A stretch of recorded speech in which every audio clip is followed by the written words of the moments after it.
Welcome to V3 news లక్ష్యం సమాజహితం బులెటిన్ల ముందుగా headlines.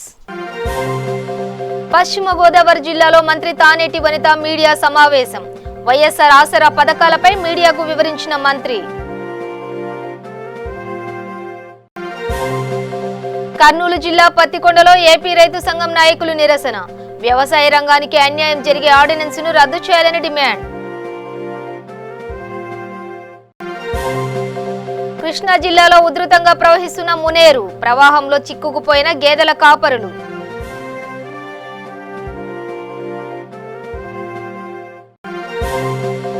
Visakha మన్యంలో భారీ వర్షాల బీభత్సం. దారకొండలో కొండ చర్యలు పడి తీవ్ర ఇబ్బందులు.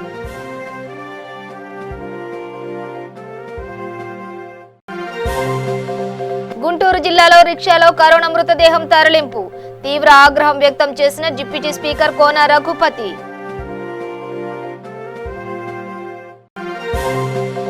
పాలకొల్లులో స్పెషల్ ఎన్ఫోర్స్మెంట్ బ్యూరో తనిఖీలు. 2 లక్షలు విలువ చేసే తెలంగాణ మద్యం పట్టివేత.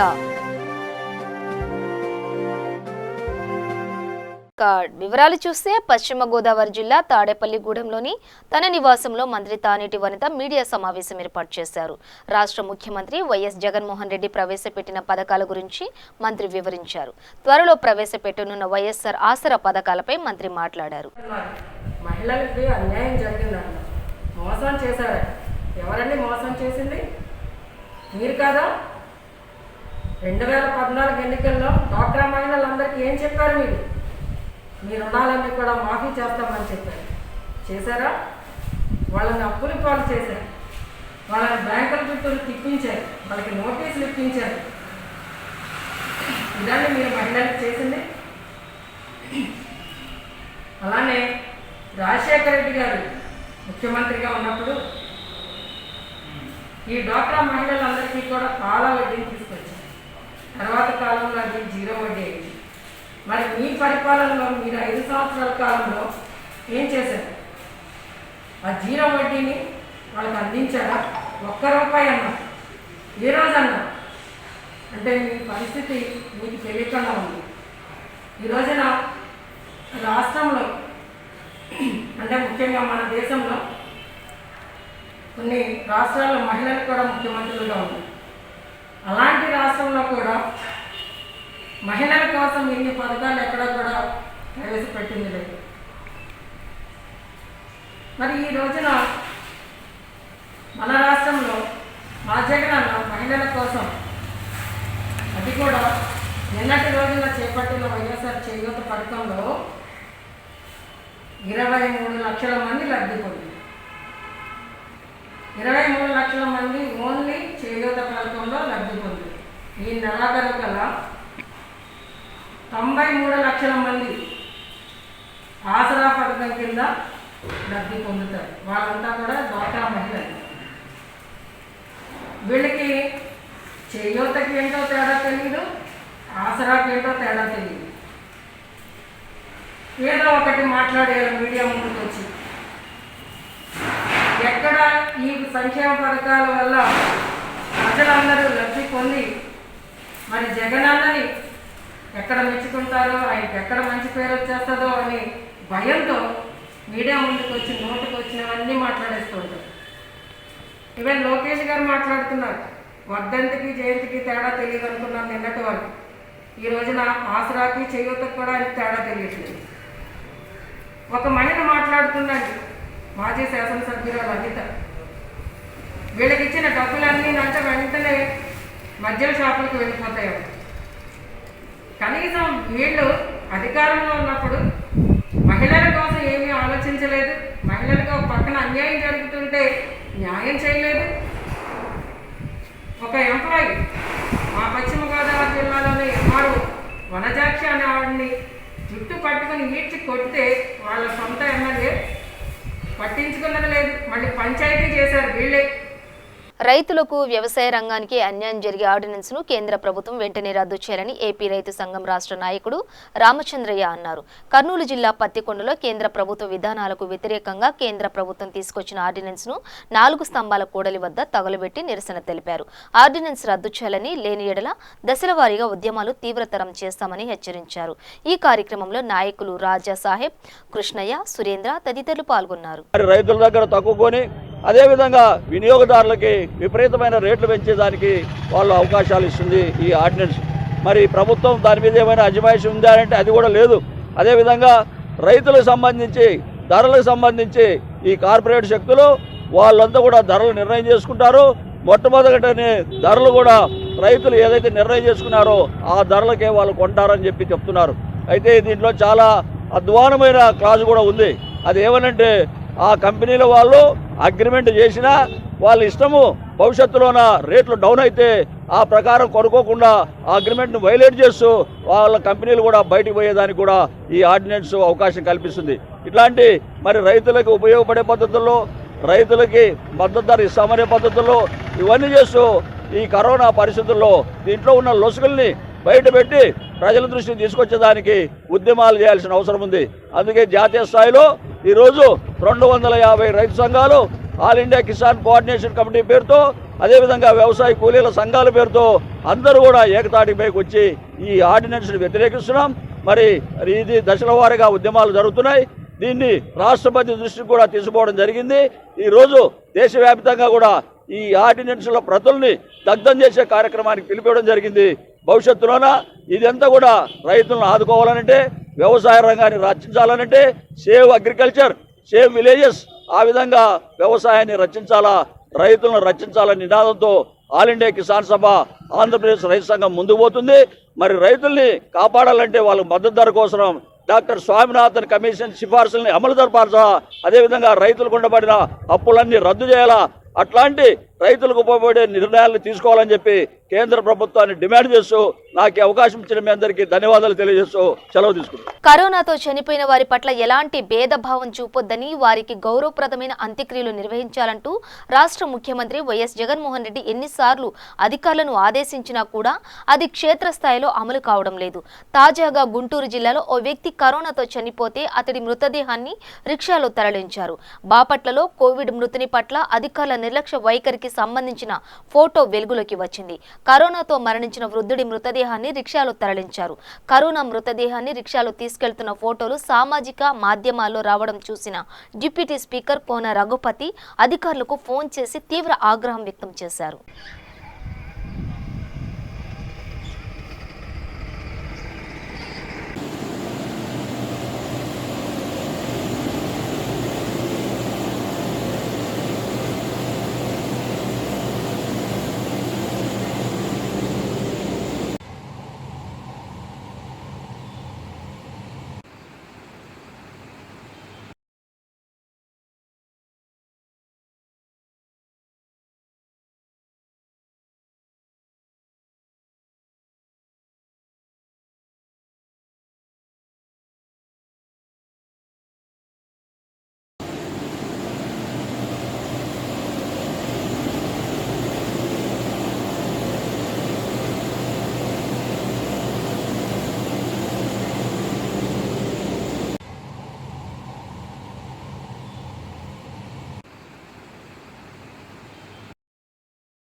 కృష్ణా జిల్లా పెనుగంచిప్రోలు మండలం శనగపాడు వద్ద ఉధృతంగా ప్రవహిస్తున్న మునేరు డ్యాంలో 4 గేదెల కాపర్లు చిక్కుకుపోయారు.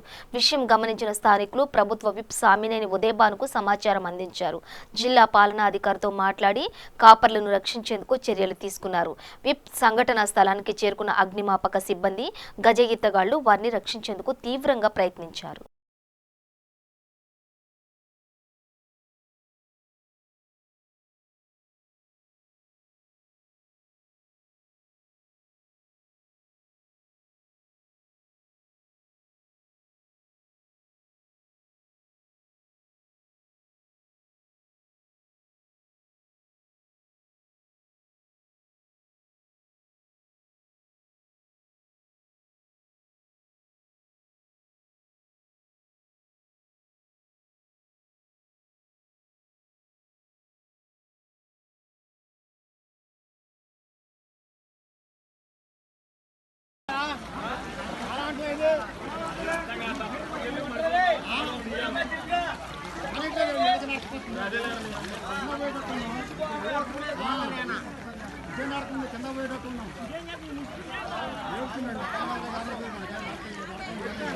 లేదంటబ్బా.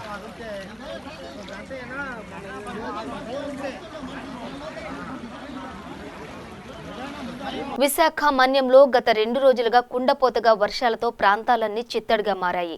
దారకొండ మలుపులో రోడ్డుకు మీదుగా పడ్డ కొండ చర్యలు పడిపోవడంతో స్థానికులు ఇబ్బందులకు గురవుతున్నారు. మరోవైపు సీలేరు, జీకే వీధి మధ్య వర్షాలకు భారీ వృక్షాలు విరిగిపడ్డాయి. వర్షానికి పొంగిపొర్లుతున్న జలపాతాలు సీలేరు, విశాఖ మధ్య వాహనాల రాకపోకలు నిలిచిపోయాయి. మరోవైపు సీలేరు నుంచి కోవిడ్ రోగుల వైద్యంపై ఆందోళన చెందుతున్నారు. భారీ వర్షాల కారణంగా జీకే వీధి మండలం విద్యుత్ అంతరాయం ఏర్పడింది.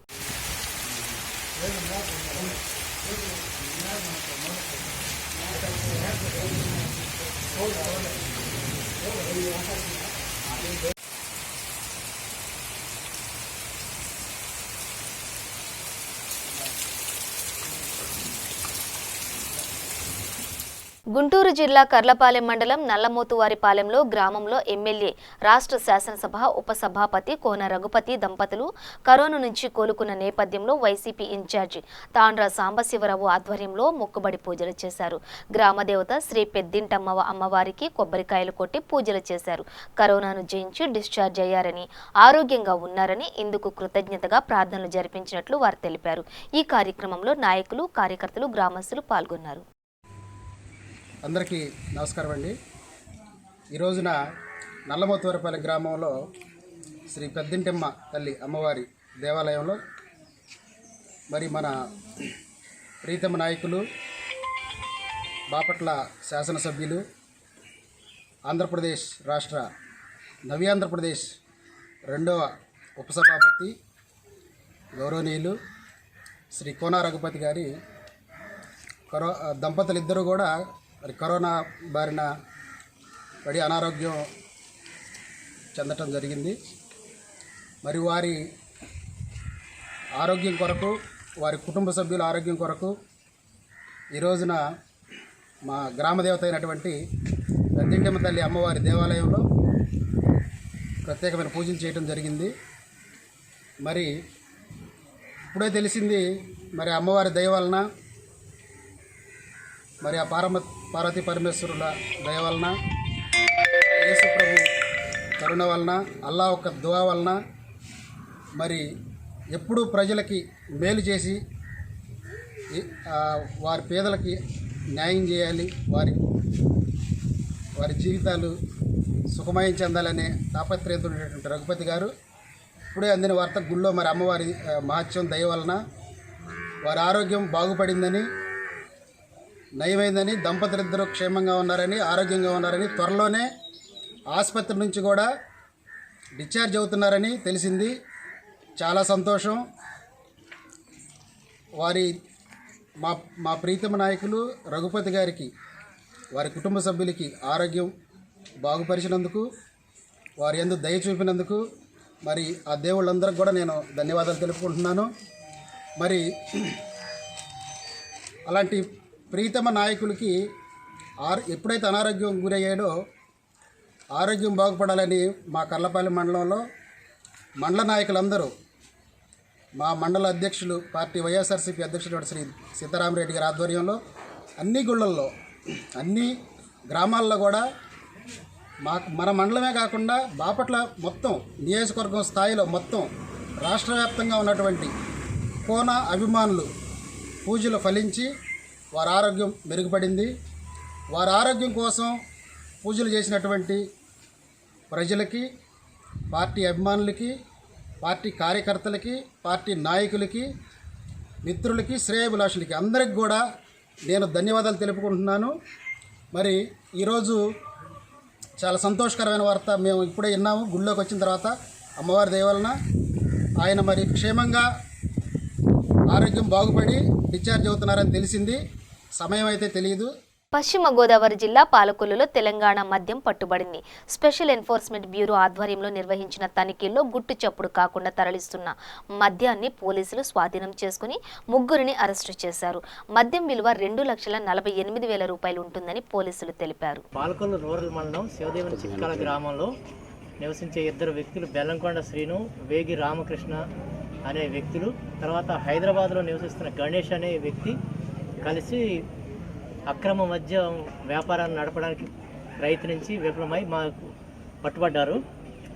దీని వివరాలు ఏంటంటే హైదరాబాద్లోని కేవైఆర్ వైన్స్ నుంచి గణేష్ అనే వ్యక్తి, బెల్లంకొండ శ్రీను, తర్వాత రామకృష్ణ అనే వ్యక్తులకి తెలంగాణ మద్యంని సరఫరా చేసి ఇక్కడ అమ్మి తక్కువ ధరతో కొనేసి ఇక్కడ అమ్మేసి ఎక్కువ ధరకు అమ్మేసుకొని అధిక లాభాలు పొందే ఉద్దేశంతో ఈ అక్రమ మద్యం వ్యాపారానికి ఒడిగట్టారు. వీళ్ళు ఈ అక్రమ మద్యాన్ని తెలంగాణ నుంచి ఫ్రూట్ లోడ్లో తీసుకుని వచ్చి ఫ్రూట్స్తో పాటుగా తీసుకుని వచ్చి ఇక్కడ డంప్ చేశారని మాకు సమాచారం రావడంతో ఈఎస్ టాస్క్ ఫోర్స్కి టాస్క్ ఫోర్స్ సిఐ గారు వీళ్ళని వీళ్ళని పట్టుకొని ఇంటి డోర్ నెంబర్తో ఉన్న శివదేవం చిక్కాల గ్రామంలో దాడి చేసి పట్టుకొని ఇప్పుడు 3 వ్యక్తులు అరెస్ట్ అయ్యారు. ఇంకా తెలంగాణలో ఉంటున్న గణేష్, తర్వాత లైసెన్స్ దాన్ని కూడా ఈ కేసులో ఇన్వాల్వ్ చేసాం. మొత్తం దీంట్లో దొరికినసరికి diamond fine whisky 1000 bottles, Royal Stag blend స్పైడ్ whisky 30 bottles, Mansion House brandy 18 bottles, మొత్తం కలిపి 1048 బాటిల్స్ ఈ నాన్ డ్యూటీ పెయిడ్ లిక్కర్ని స్వాధీనం చేసుకోవడం జరిగింది. ఇది మొత్తం 25 బాక్సుల్లో రవాణాకు ఉపయోగించారు. 25 బాక్సుల్లో ఫ్రూట్ లోడ్తో సహా రవాణా చేసుకుని వచ్చి ఇక్కడ డంప్ చేశారని తెలిసింది. దీని వాల్యూ మొత్తం తెలంగాణలో అయితే 1,35,000 ఖరీదు, ఆంధ్రప్రదేశ్లో అయితే 2,48,000 ఖరీదు చేస్తుందని మా అంచనా. దీంతోపాటు 2 బైక్స్ కూడా సీజ్ చేయడం జరిగింది. దీంట్లో ఆ ప్రాపర్టీని సీజ్ చేసి మన కోర్టుకి సబ్మిట్ చేస్తాం. దొరికిన వ్యక్తుల్ని రిమాండ్కి తరలించి ఫర్దర్ ఇన్వెస్టిగేషన్లో ఈ పాల్కొండ స్టేషన్కి అప్పచెప్పడం జరిగింది. తూర్పు గోదావరి జిల్లా జంగంపేట మండలంలో జేకొత్తూరు గ్రామంలో వైఎస్ఆర్ చేయుత పథకం లబ్ధిదారులు సీఎం జగన్మోహన్ రెడ్డి చిత్రపటానికి పాలాభిషేకం చేశారు. ఈ కార్యక్రమంలో వైఎస్ఆర్సీపీ నకిరెడ్డి నాగేశ్వరరావు మాట్లాడుతూ ఎస్సీ, ఎస్టీ, బీసీ పేద ప్రజలకు సీఎం జగన్మోహన్ రెడ్డి ఇచ్చిన మాట నిలబెట్టే మహానాయకుడని కొనియాడారు. చాలా చక్కటి కార్యక్రమాలు చేసినందుకు పార్టీ తరఫున మన జస్టిపేటలోని నాయకులకి అలాగే మహిళలకి నేను వాళ్ళ పార్టీ తరఫున కృతజ్ఞతలు తెలుపుతున్నాను. చాలా చక్కగా కార్యక్రమాన్ని ఏర్పాటు చేశారు. ఈ కార్యక్రమం వాళ్ళు ఏర్పాటు చేయడానికి వాళ్ళ మనసులో ఉన్న జగనన్న గారిపై ప్రేమని నేను అనుకుంటున్నాను. వాళ్ళ ప్రేమతో చేసిన ఈ కార్యక్రమం చాలా గొప్పగా మా అందరికీ కనువిందుగా కనిపించింది. వీళ్ళందరూ ఈ విధంగా వాళ్ళ ప్రేమను కృతజ్ఞతలు తెలుపుకోవడానికి కారణం ఏమిటంటే జగనన్న గారు పేదల పక్షపాతిగా తను చేస్తున్న కార్యక్రమాలే మనం నిదర్శనంగా తీసుకోవచ్చు. ఆయన ఈ రోజున ఈ చేసిన పెద్ద కార్యక్రమం ఏంటంటే చేయూత కార్యక్రమం అనేది చాలా పెద్ద కార్యక్రమం. ఇంతకు ముందెన్నడూ కూడా ఇలా బలహీన వర్గాలకి వారి అకౌంట్లోకి ₹1 కూడా డైరెక్ట్గా జమ అయిన రోజులు లేవు. అలాంటి రోజుల నుంచి వాళ్ళదే ప్రభుత్వం అనే భరోసా కల్పించే విధంగా జరిగే ఈ పరిపాలనకు వాళ్ళ కృతజ్ఞతగా ఈ కార్యక్రమాన్ని ఏర్పాటు చేశారు. ఈ కార్యక్రమంలో భాగ్యస్తులమైనందుకు మేము పార్టీ తరఫున కార్యకర్తలా పనిచేసి ఆ రోజున ఎలక్షన్ ముందర ఇచ్చేటప్పుడు హామీలు చెప్పేటప్పుడు ప్రతి హామీని నొక్కి మరీ చెప్పేవాడిని.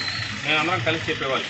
ఆ చెప్పేటప్పుడు మాకే అనిపించేది ఎంత గొప్ప కార్యక్రమం హామీలో పెట్టారు కదా, ఈ కార్యక్రమాన్ని నిజంగా చేసినట్లయితే ఎంత ఆనందకరంగా ఉంటుందో మనం కూడా వాళ్ళందరి ముందర తలెత్తుకుని చెప్పుకుని గర్వంగా చెప్పేంత కార్యక్రమం అవుతుంది ఇది అనుకున్నాం. అబ్సల్యూట్లీ సేమ్ టు సేమ్ ఎలా చెప్పారో అదేవిధంగా ఆయన చెప్పిన మాట తప్పని మనిషిగా మడమ తిప్పని మనిషి అయిన రాజశేఖర రెడ్డి కుమారుడిగా ఆయన 100కి 100% మార్కులు తెచ్చుకున్నారని నేను ఈరోజు ఘంటాపదంగా సందర్భంగా చెప్తున్నాను. సరే ఇలాంటి నాయకుడు సమక్షంలో ఏ పార్టీలో పనిచేసిన ఇలాంటి నాయకుడు సమక్షంలో పనిచేయాలని గర్వంగా అనిపించేటట్టు మా నాయకుడు చేయడాన్ని మేము చాలా ఆనందంగా తెలియజేస్తున్నాం.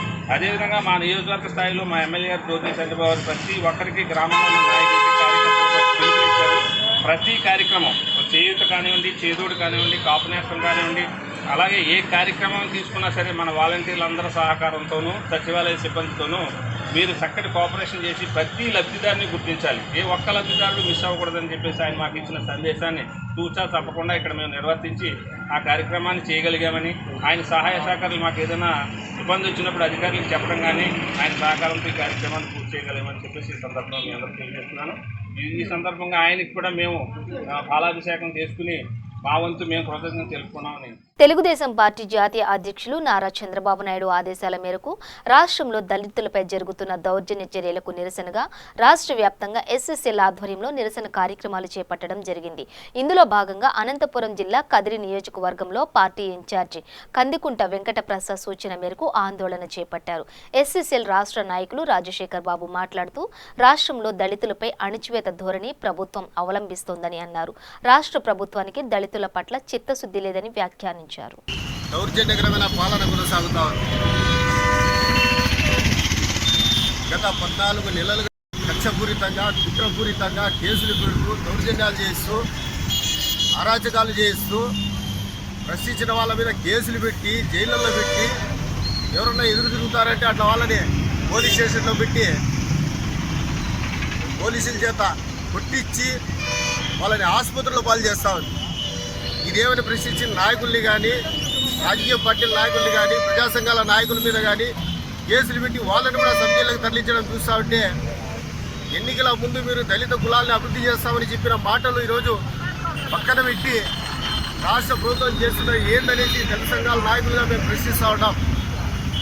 వైఎస్ జగన్మోహన్ రెడ్డి గారు పాదయాత్ర చేసిన సందర్భంలో రాష్ట్ర వ్యాప్తంగా పర్యటనలు చేస్తూ దళిత కులాలను విద్య, వైద్య, సామాజిక, ఆర్థిక రంగాల్లో అభివృద్ధిలోకి తీసుకొస్తామని కళ్ళబుల్లి మాటలు చెప్పిన మీరు అధికారం వస్తానే అధికార పీఠం ఎక్కుతానే అదే దళితుల్ని బలి పశువులుగా వాడుకుంటున్నారు మీ అధికార అహంకారం చూపించుకోవడానికని మేము తెలియజేస్తా ఉన్నాం. మీకు చిత్తశుద్ధి ఉందా? మీ ప్రజాప్రతినిధులకు చిత్తశుద్ధి ఉందా? ఇంతవరకు మంత్రులు నోరు పెదవకుండా ఈరోజు ఏసీ గారులలో దృక్కుంటా వాళ్ళ పనులు వాళ్ళు చేసుకుంటా ఉన్నారు. ఇది చాలా అన్యాయం, దౌర్జన్యపూరితమైన ఈ చర్యలు మేము ఖండిస్తూ ఉన్నాం. జగన్మోహన్ రెడ్డి గారిని మేము ఒకటి కోరుతున్నాం. రాష్ట్ర హోంమంత్రి పదవి మా దళిత వర్గానికి ఇచ్చినారు మీరు. ఆ రాష్ట్ర హోంమంత్రి గారు రాష్ట్రంలో ఈరోజు దళితుల మీద ఇంత అక్రమాలు జరుగుతా అంటే అరాచకాలు జరుగుతా అంటే ఎందుకు నోరెత్తడం లేదని మేము ప్రశ్నిస్తూ ఉన్నాం. మీరు మాట్లాడేదానికి కూడా స్వేచ్ఛ కూడా చేశారు దళిత నాయకులకు, మంత్రులకు. అధికారం ఉన్నా కానీ వాళ్ళు మాట్లాడలేని పరిస్థితి, బయట వచ్చి దళితుల పక్షం మాట్లాడలేని పరిస్థితి, అది దళితుల మీద దౌర్జన్యాలు చేసిన అధికారులపై చర్యలు తీసుకోండి అని చెప్పలేని పరిస్థితి, ప్రెస్ మీట్ పెట్టలేని పరిస్థితి, దళిత కులాలలో ఏదైనా జరిగితే వాళ్ళని వచ్చి పరామర్శించలేని పరిస్థితి ఈరోజు రాష్ట్రంలో ఉంది. తూర్పుగోదావరి జిల్లాలో కరోనా విజృంభిస్తున్న తరుణంలో వైద్య శాఖను అప్రమత్తం చేసేలా ప్రజా సంఘాలు నిరసన బాట పడుతున్నాయి. తూర్పుగోదావరి జిల్లా కలెక్టర్కు సిపిఎం పార్టీ నేతలు వినతి పత్రాన్ని అందించారు. వైద్య శాఖ నిర్లక్ష్యం కారణంగా కేసులు పెరిగిపోతున్నాయని ఆందోళన వ్యక్తం చేశారు. కరోనా ఉధృతిని అడ్డుకట్ట వేసేలా అధికారులు తగిన చర్యలు తీసుకోవాలని కోరారు. కరోనా విజృంభిస్తుంది, కేసులు వేలాది కేసులు రోజు రోజుకి పెరుగుతున్నాయి. అట్లాగే తూర్పుగోదావరి జిల్లాలో కూడా ఈరోజు పెరుగుతున్న కేసులు దేశంలోనే ప్రథమ స్థానాన్ని ఆక్రమిస్తున్నాయి. ఈ విషయాల మీద, కరోనా నివారణకు సంబంధించిన విషయాల మీద, ఆరోగ్యపరమైన విషయాల మీద కాకినాడ నగరంలో రాజకీయ పార్టీలు అట్లాగే మేధావులు, డాక్టర్లతో ఒక నివేదిక తయారు చేయడం జరిగింది. ఆ నివేదిక అనుభవాల్ని కలెక్టర్ గారికి ఈవేళ సమర్పించడానికి సిపిఎం పార్టీ బృందం ఈరోజు కలెక్టర్ కార్యాలయానికి వచ్చింది. ఈ సందర్భంగా ప్రధానంగా ఒక 5 పాయింట్లు కలెక్టర్ గారికి చెప్పాలని చెప్పి సిపిఎం పార్టీ బృందం తయారు చేసిన లిస్టులో ఉన్న అంశాలు. అదొకటి, ఈరోజు కరోనా ఈ రకంగా వ్యాప్తి చెందడం కోసం ఈరోజు రాష్ట్ర ప్రభుత్వం, కేంద్ర ప్రభుత్వం వైద్య రంగాన్ని ప్రైవేటీకరణ చేసే దశలో ఇట్లాంటి ఉపద్రవాలు వస్తున్నాయని మా భావన. అట్లాగే ఈరోజు కరోనాకు సంబంధించిన విషయాల్లో ప్రజారోగ్యాన్ని పూర్తిగా నిర్లక్ష్యం చేశారు. ఆ ప్రజారోగ్యం నిర్లక్ష్యం చేయబడ్డం ఈరోజు ఈ దారుణమైన పరిస్థితికి కారణం అని చెప్పి మొదటి అంశంగా చెప్పదలుచుకున్నాం. అట్లాగే రెండో అంశం, ఈరోజు సచివాలయాల్ని వ్యవస్థని రూపొందించారు, మంచిదే. సచివాలయాలు వాలంటీర్ వ్యవస్థ ద్వారా ప్రజలకి అందుబాటులో రావడం అనేది మంచిదే. కానీ ఆ క్రమంలోనే మరోవైపు ఉండే అంశాన్ని అసలు మొత్తం జిల్లా వైద్య విభాగాన్ని, వైద్య రంగానికి సంబంధించిన విషయాల్ని మొత్తం అశ్రద్ధ చేసినటువంటి పరిస్థితి కనబడుతుంది. సచివాలయం మీద దృష్టి పెట్టి వైద్య రంగాన్ని జిల్లాలో ఉన్నటువంటి ప్రాథమిక స్థాయిలో చేయాల్సినటువంటి పరీక్షలు కానీ, ప్రణాళికలు కానీ, సర్వేలు కానీ వైద్య రంగం చేయకుండా మొత్తం ఈరోజు నిర్వీర్యమైన పరిస్థితి కనబడుతుంది. ఆ నేపథ్యంలో జిల్లాలో కూడా ఒక 1000 మంది పారామెడికల్ సిబ్బంది సీనియర్స్ని వాళ్ళ యొక్క అనుభవాలని, వాళ్ళ యొక్క ఎక్స్పీరియన్స్ని పరిగణలో తీసుకోకుండా ఈరోజు వాళ్ళంతా వాళ్ళ సేవలను పరిగణలో తీసుకోకుండా ఉన్న పరిస్థితి కూడా జిల్లాలో కనబడుతుంది. అనంతపురం జిల్లాలో నాటుసారా తయారీకి అడ్డుకట్ట పడడం లేదు. జిల్లాలో ఏదో ఒక మూలన ఈ దందా కొనసాగుతూనే ఉంది. తాజాగా గుత్తి మండలం గొందిపల్లి గ్రామం శివారు ప్రాంతంలో పోలీసులు దాడులు చేసి నాటుసారాను ముడి పదార్థాలను ధ్వంసం చేశారు. ఈ దాడుల్లో 7,500 లీటర్ల నాటుసారాకు వాడే బెల్లం ఊటను ధ్వంసం చేయడంతో పాటు 15 లీటర్ల నాటుసారాను స్వాధీనం చేసుకున్నట్లు పోలీసులు తెలిపారు. అయితే పోలీసులు రాకను గమనించిన కేటుగాళ్లు అక్కడి నుంచి పరారయ్యారు. వాళ్ళ ఆచూకీ కోసం గాలింపు చేపట్టారు.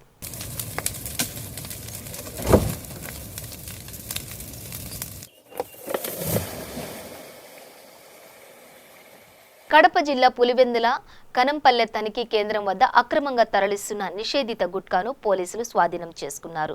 కమలాపురానికి చెందిన భాస్కర్ కర్ణాటక రాష్ట్రం నుంచి అక్రమంగా గుట్కా తరలిస్తుండగా కనంపల్లె వద్ద ఎస్ఐ గోపీనాథ్ రెడ్డి తనిఖీ చేసి అదుపులోకి తీసుకున్నారు. అతని నుంచి 2.20 లక్షల విలువైన గుట్కాను స్వాధీనం చేసుకున్నట్లు చెప్పారు. నిందితుడి నుంచి 10 మద్యం సీసాలను కూడా గుర్తించినట్లు వివరించారు. ఈ మేరకు అతనిపై కేసు నమోదు చేసినట్లు డీఎస్పీ తెలిపారు. పశ్చిమ గోదావరి జిల్లా తాడేపల్లిగూడెం పురపాలక కార్యాలయం వద్ద పారిశుద్ధ్య కార్మికులు ఆందోళనకు దిగారు. హౌసింగ్ బోర్డు కాలనీ వద్ద పారిశుద్ధ్య పనులు చేస్తున్న సమయంలో శ్రీనివాస్ అనే వ్యక్తి గుండెపోటుతో మృతి చెందాడు. దీంతో ఆ కార్మికుడు కుటుంబానికి తగిన న్యాయం చేయాలంటూ కార్మికులు ఆందోళన వ్యక్తం చేశారు. ముఖ్యంగా కార్మికులకు గత కొద్ది కాలంగా చెల్లించాల్సిన ఈఎస్ఐ పీఎఫ్లను చెల్లించడం లేదని, జీతాల్లో కోతలు మాత్రం విధిస్తున్నారని ఆవేదన వ్యక్తం చేశారు. ఈ క్రమంలో మృతి చెందిన కార్మికుడి మృతదేహంతో ఆందోళనకు దిగిన కార్మికుల సంఘాలు తక్షణమే అతని కుటుంబానికి తగిన న్యాయం చేయాలని కోరుతున్నారు. తాడేపల్లిగూడెం మున్సిపాలిటీలో పనిచేస్తున్న 35వ వార్డులో కండెల శ్రీనివాసరావు డ్యూటీ పనిచేస్తుండగా అకాలంగా గుండెపోటు వచ్చి మరణించారు.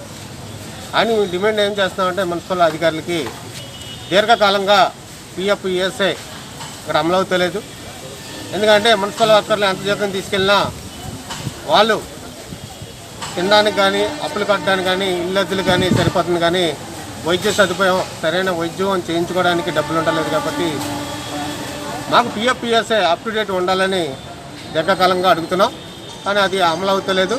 ఇప్పుడు కూడా ఈ మెప్మాకి కాంట్రాక్ట్ ఇచ్చిన తర్వాత 9 నెలలు బట్టి పిఎఫ్ ఈఎస్ఐ కడతలేదు కారణంగా ఆయనకి వచ్చే పిఎఫ్ ఈఎస్ఐ బెనిఫిట్స్ ఏవి రావని చెప్పడంతో వాళ్ళ కుటుంబీకులు దీర్ఘాంతపోయి అంత కష్టపడి 15 సంవత్సరాలు బట్టి ఒక కార్మికుడు మున్సిపాలిటీలో పనిచేస్తుంటే ఆయనకి ఏ రాయితీలు రానందుకు వాళ్ళందరూ మానసికంగా బాధపడి మా కుటుంబానికి న్యాయం చేయాలని కండెల శ్రీనివాస్ కుటుంబం అడిగితే దీనికి అసిస్టెంట్ కమిషనర్ గారు, మన ఎస్ఎస్ గారు, మన అజయ్ గారు, కాంట్రాక్ట్ అజయ్ గారు, అలాగే మన జక్కా సత్యనారాయణ గారు, సెంట్రల్ ఇన్స్పెక్టర్ గారు వచ్చి వారికి ఏ అయితే రాయితీలు వస్తాయో ఆ రాయితీలన్నీ మేము ఇప్పిస్తామని చెప్పారు. అలాగే వాళ్ళ కుటుంబంలో ఒక ఉద్యోగం, వాళ్ళ పిఎఫ్ ఈఎస్ఐ అమలు అయ్యేలాగా వాళ్ళకి పిల్లలకి భార్యకి ఉద్యోగం ఇచ్చి పెన్షన్ సదుపాయం కూడా కల్పిస్తామని హామీ ఇచ్చారు. అలాగే మట్టి ఖర్చు కూడా మున్సిపాలిటీలో కాంట్రాక్ట్ కార్మికుడు చనిపోతే మట్టి ఖర్చు కూడా ఇవ్వాలి, ఆ మట్టి ఖర్చు కూడా ఇప్పుడు ఇస్తానన్నారు. దీంతో వాళ్ళ కుటుంబీకులతో మాట్లాడితే మా కుటుంబానికి న్యాయం చేస్తే మేము ఈ కార్యక్రమాన్ని నిర్మిస్తామని చెప్పడంతో ఇప్పుడు అధికారులు మాట తీసుకొని ఈ కార్యక్రమాన్ని మేము. బులెటిన్ ముగించే ముందు హెడ్లైన్స్ మరోసారి. పశ్చిమ గోదావరి జిల్లాలో మంత్రి తానేటి వనిత మీడియా సమావేశం. వైఎస్ఆర్ ఆసరా పథకాలపై మీడియాకు వివరించిన మంత్రి. కర్నూలు జిల్లా పత్తికొండలో ఏపీ రైతు సంఘం నాయకులు నిరసన. వ్యవసాయ రంగానికి అన్యాయం జరిగే ఆర్డినెన్స్ ను రద్దు చేయాలని డిమాండ్. కృష్ణా జిల్లాలో ఉధృతంగా ప్రవహిస్తున్న మునేరు. ప్రవాహంలో చిక్కుకుపోయిన గేదెల కాపరులు.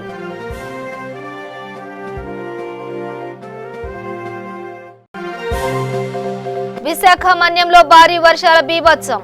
దారకొండలో కొండ చర్యలు పడి తీవ్ర ఇబ్బందులు.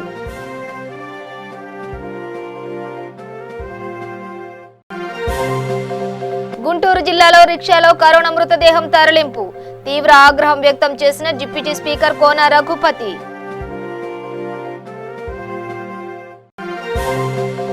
పాలకొల్లులో స్పెషల్ ఎన్ఫోర్స్మెంట్ బ్యూరో తనిఖీలు. 2 లక్షలు విలువ చేసే తెలంగాణ మద్యం పట్టివేత.